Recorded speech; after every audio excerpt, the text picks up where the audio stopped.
everybody, it's Roy Candy, and welcome to another unboxing. Today we're going to be taking a look at Elder Scrolls Call to Arms. This is a miniatures game from Modiphius and, of course, Bethesda. But yeah, this is all but from the Skyrim universe, so I'm actually pretty interested to see how this looks, but I definitely think it's going to be very much a miniatures game. But I wanted to see what comes in the box here.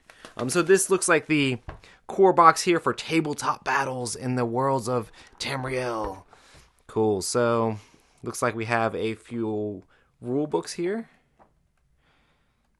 This looks like a tutorial guide here. And I know this game can be played solo as well and cooperatively, so I'm actually kind of interested in trying that out. It's very interesting that the Modiphius team has all of these games. That's a very interesting rule book.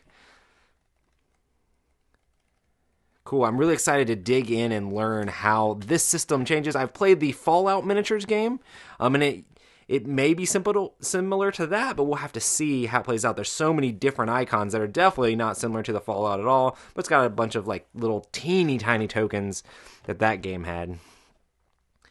All right, let's see what else comes in the box. Lots and lots of item cards and spell cards and event cards and stuff. Let's take a look at these first. So let's see here. With some of these events and spells, what do we got?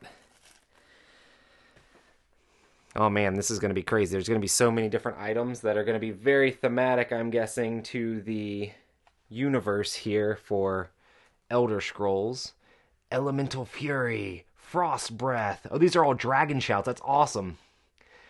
Throw Voice, Unreeling Force. And then you have all sorts of axes and swords. It basically looks like most of the graphics on these are kind of lifted from the video game overall. So just kind of like renders here. Super interesting. Oh, cool. I like that there's all these ice weapons and different armors. But yeah, tons and tons of this stuff. And then there are traps and things as well. Oh, that's kind of interesting. But they're actually using like stills from the video game? I'm not sure how I feel about that 100%. But I definitely am interested how... Man, the font on these cards is so tiny. I mean, if you zoom in, you can see it. But it's kind of crazy. But these are a bunch of different events. So you have events that can happen, and quests, all sorts of cool stuff. So it'll be interesting to dig in and figure out that. Let's look at some of these custom dice that come in here.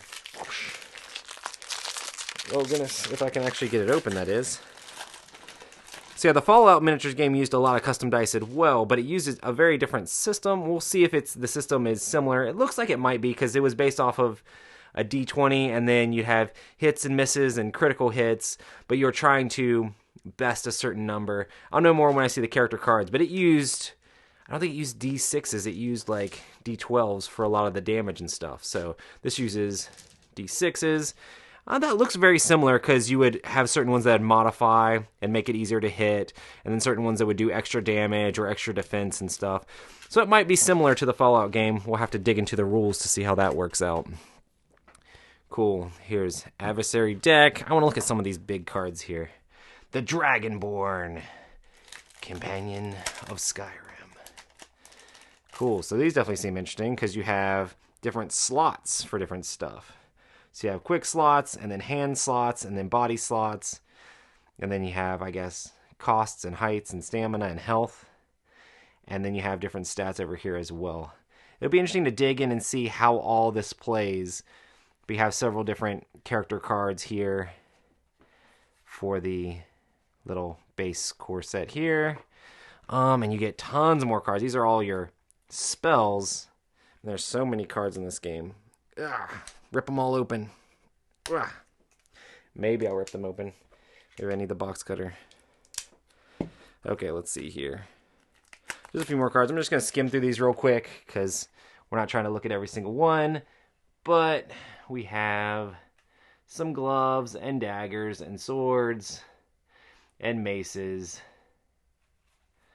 and more swords and axes and bows. So just all sorts of different equipment you can add to your units and characters to change that up.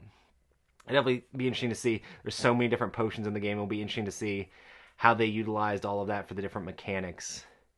Ooh, here, these are cool. The different destruction spells. Nice. But yeah, it's definitely all very much just like renders from the game, so it's kind of interesting the way that they put this together. All right. And then, let's see. Is there anything else that comes under the box? So this is basically just the box that's going to give you the rules mostly. This is all about knowing the rules and having different stuff to actually play the game. So this looks like this is just that. So it doesn't necessarily look like this is going to give you the stuff you actually need to play unless you're using tokens for that sort of thing.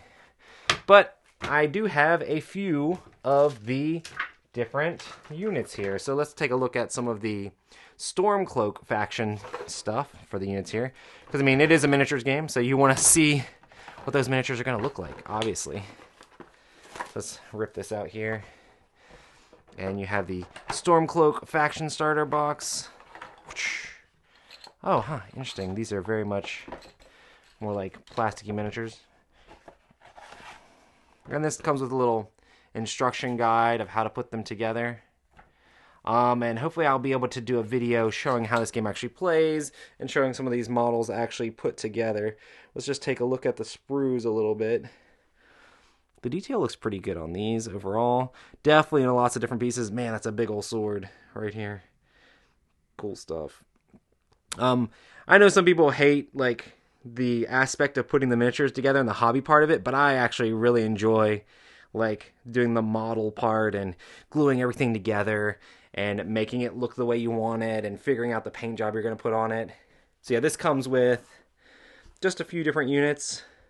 Looks like you get 5 guys there, and that's all. Basically, it's just a sprue is what you get. So, and of course you have your bases, which you're going to have to glue them down. The Fallout miniatures game had textured bases. These actually have just plain blank bases. So I guess you get to make your terrain yourself, or are forced to make your terrain yourself. And then here we have some Imperial faction guys. I like because this has a spellcaster there. Looks really cool. And you basically just get some more sprues. Oh man, that shield looks pretty cool. But yeah, all sorts of different stuff here. So let's see if you can get some of the detail of how these miniatures look. You're not really going to be able to tell how cool the miniatures are with them all still on the sprue, but hopefully I can make a video on the main channel with some of these guys put together and see how cool that looks. Alright, let's throw this off to the side. And the last one, this is what I'm really stoked about. The Falls Barrow. I'm really excited for the skeletons and the Duergar type guys. I don't know, I always like undead factions in miniatures games. So these guys look really cool to me. Especially skeletons. I always like skeleton archers for some reason. Alright, let's see what we got. Oh my goodness, so many tiny little bits. Let's take a look at these guys here. All sorts of weapons and really cool looking shields for all of these miniatures. But yeah, definitely very much a miniatures game where you have to assemble everything. We'll see how complicated the rules are going to be. Fallout had a lot going on. This looks like it might be a little bit less complicated than that was. But this has been the Call to Arms, Elder Scrolls, Skyrim miniatures game. So, yeah, thanks for joining me for this unboxing. And we'll see you guys all on the next one. Thanks so much for watching another Dice Tower video. If you enjoy our videos, subscribe to the channel for more fun, comprehensive board game coverage. Also, consider joining us at one of our events. Come to Dice Tower Retreat, a small, intimate gathering where gaming is king. Join us for Dice Tower Cruise, the largest board game cruise. Attend Dice Tower West in Las Vegas for gaming fun on the West Coast, or Dice Tower East in Orlando in sunny Florida. Dice Tower Conventions, the friendliest gaming conventions on Earth. I'm Eric Summerer, and you've been watching The Dice Tower.